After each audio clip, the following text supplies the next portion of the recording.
Hello and welcome to Daily Reflection with Aneel Aranha. Today is the 4th of July, 2018. I wish our American friends happy Independence Day. Today we're going to reflect on Matthew chapter 8, verses 28 to 34. When pigs fly. When he came to the other side, to the country of the Gadarenes, two demoniacs coming out of the tombs met him. They were so fierce that no one could pass that way. Suddenly they shouted, "What have you to do with us, Son of God? Have you come here to torment us before the time?" Now a large herd of swine was feeding at some distance from them. The demons begged him, "If you cast us out, throw us into the herd of swine." And he said to them, "Go." So they came out and entered the swine, and suddenly the whole herd rushed down the steep bank into the sea and perished in the water. The swineherds ran off, and on going into the town, they told the whole story about what had happened to the demoniacs. Then the whole town came out to meet Jesus, and when they saw him, they begged him to leave their neighborhood. The gospel of the Lord. Today's story is bizarre. Not because of what happened to the pigs, although that is pretty weird too, but because of the reaction of the citizens of the town. They have just had their chief devil in residence evicted, but instead of being happy, they tell Jesus to get out of town. Why?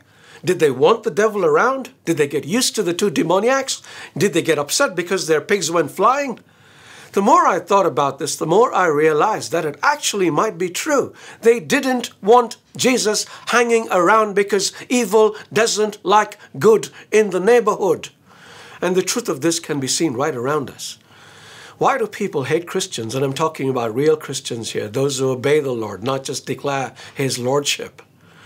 In one of his letters, the Apostle John said, "Do not be astonished, brothers and sisters, that the world hates you." This was an echo of something that Jesus himself had said earlier.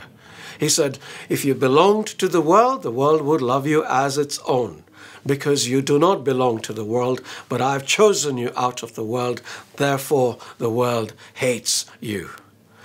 Most countries have thrown God out of their institutions, from courtrooms to classrooms. So nobody should really be surprised at what is happening in courtrooms and classrooms these days, and everywhere else as well. You cannot pick up the newspaper these days without reading about some obnoxious law being put into effect or about some new shooting in a school. But that's what happens when you throw God out. You invite the devil in, and then you get used to living with the devil, even with the death and the destruction that he brings, because he also brings the illusion of freedom. So if you, my good Christian friend, go about trying to get rid of the demoniacs living in town, the townspeople are going to tell you what they told Jesus: leave. You know what?